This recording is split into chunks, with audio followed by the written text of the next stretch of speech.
that the primary obligation to protect and to ensure respect for fundamental human rights rests with states themselves. Further, and perhaps most significantly, both the Commission and the ICC share as a core objective the eradication of impunity for gross violations of human rights through the prosecution and punishment of those responsible.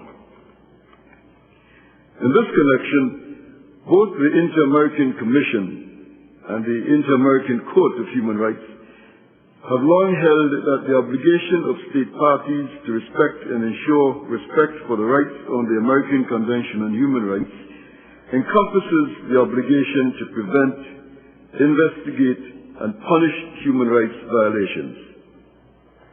As the Inter-American Court observed in its judgment in the Velasquez-Rodriguez case, the state has a legal duty to take reasonable steps to prevent human rights violations and to use the means at its disposal to carry out a serious investigation of violations committed within its jurisdiction, to identify those responsible, to impose the appropriate punishment, and to ensure the victim adequate compensation.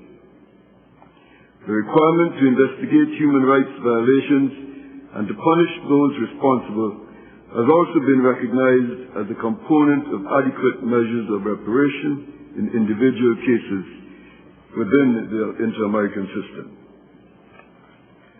In this context, the work of the International Criminal Court in exercising jurisdiction over persons for the most serious crimes of international concern can be viewed as coinciding with and reinforcing many of the basic aims of the Inter-American human rights system.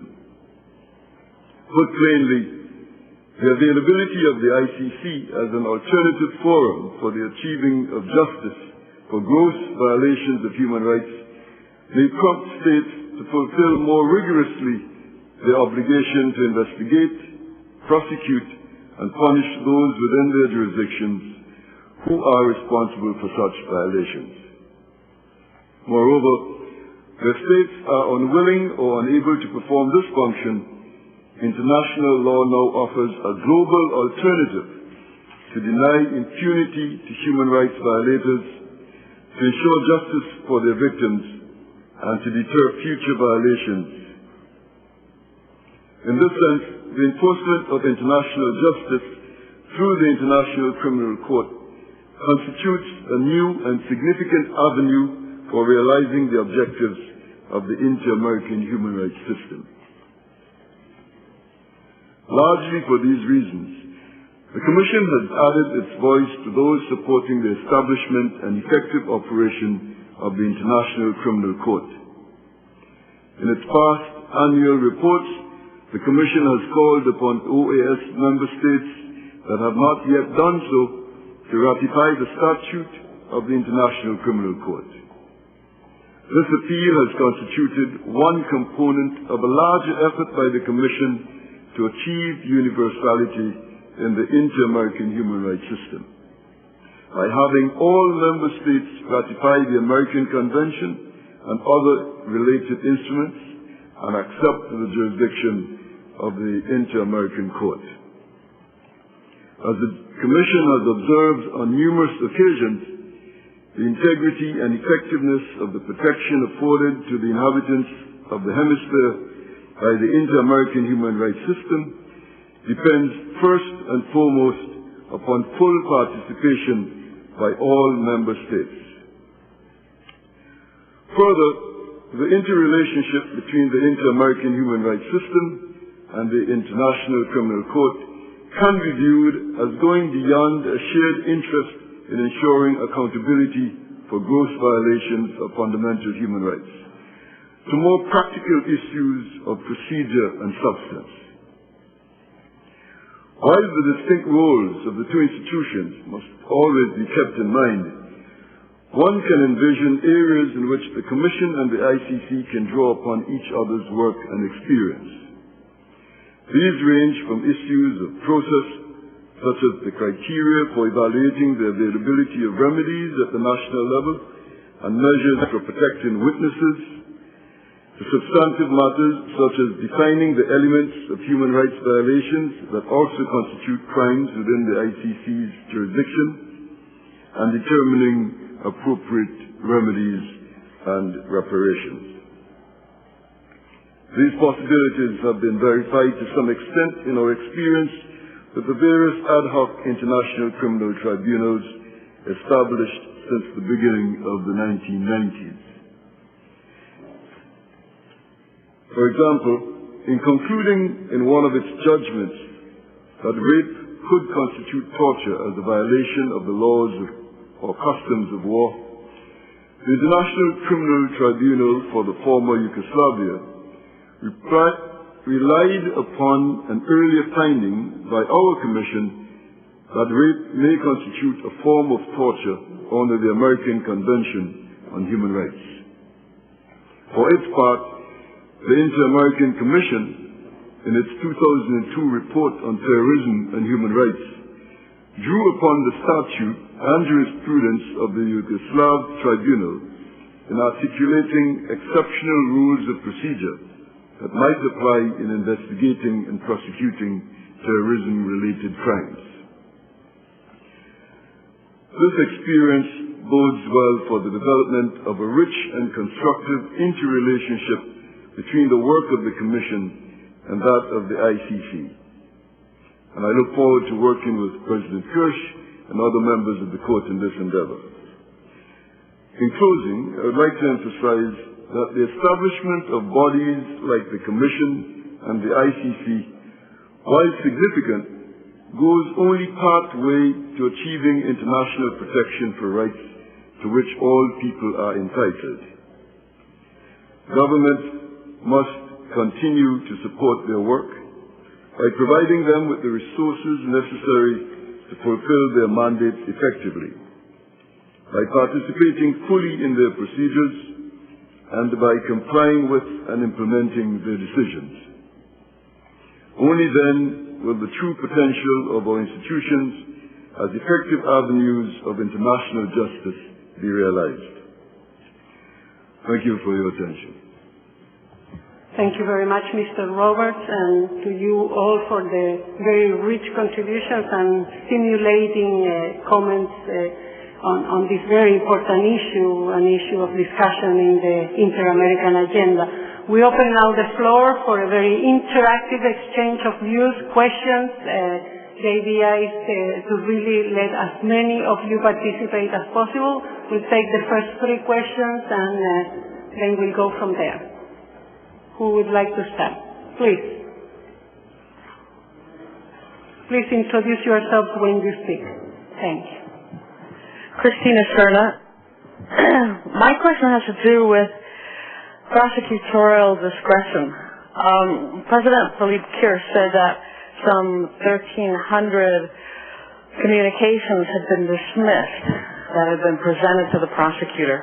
And I believe Professor Orenlicher said that all of the communications involving the United States and Israel have been similarly dismissed. I think President Kirsch said that they were dismissed because the vast majority did not fall within the jurisdiction of the ICC, which seems to imply that some did fall within the jurisdiction but were dismissed. And I'm wondering whether the referral by the UN Security Council under Chapter 7 of situations to the ICC requires an investigation or a prosecution, or what is the obligation of the prosecutor when such a situation is referred? We'll take a second question and then we'll give you the floor. Sorry. Thank you, Cristina. The representative from Venezuela. Please. Gracias. Quisiera hacer 3 preguntas muy rápidas, no sé si la podrían tomar. En todo caso, un poco en referencia a la pregunta que acabamos de escuchar. Estamos ahorita en un proceso de reforma de las Naciones Unidas. Sabemos de la importancia del poder del gran poder que tiene el Consejo de Seguridad, entre otras cosas por la capacidad de veto que tienen los Estados miembros los miembros permanentes del Consejo de Seguridad. ¿No cree el doctor Martinson que esa reforma de Naciones Unidas debería contemplar alguna norma que le dé cierto contrapeso al Consejo de Seguridad en relación a la Asamblea, tomando en consideración el poder que tiene cada Estado, los Estados miembros del Consejo de Seguridad? Y si una de esas normas para establecer un contrapeso y un balance sería adoptar una norma que haga vinculante la necesidad de que los Estados miembros del Consejo de Seguridad se hagan parte del Estatuto de Roma. Si estamos hablando de la reforma de Naciones Unidas, que es el organismo por excelencia que es obligado a ocuparse de la paz y la seguridad en el mundo, pues creo que hay que ir hacia normas realmente progresivas que le den un balance, que establezcan un balance de poder. Y la otra pregunta, que voy a hacerla muy rápidamente, es si fuera posible tener alguna información sobre las sentencias que ha estado dictando el Tribunal de Ruanda sobre aquellas personas que de alguna manera estimularon el odio racial y la matanza de los Tutsi. Entiendo que las sentencias que fueron dadas en su oportunidad fueron dadas para personas vinculadas a medios de comunicación. Si esa sentencia crea una jurisprudencia en el marco del derecho de la información y de libertad de expresión. Gracias. Muchas gracias. Okay, I think yes, please. We need an open mic in the back there, please.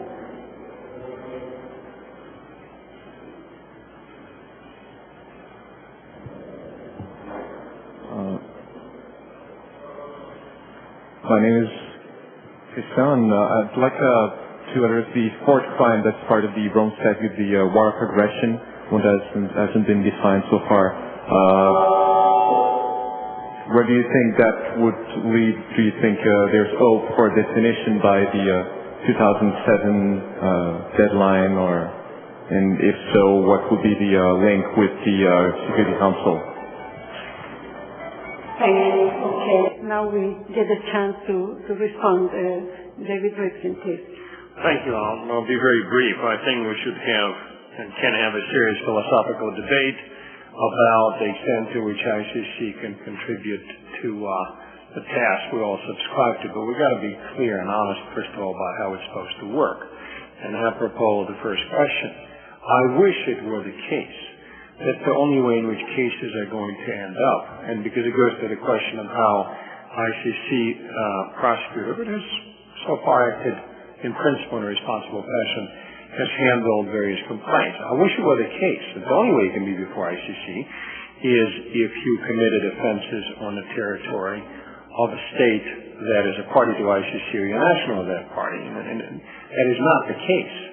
The way things can work is you can be a national of a third country.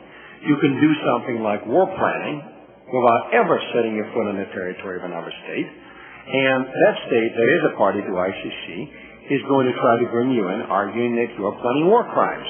In fact, all the complaints against Secretary of Defense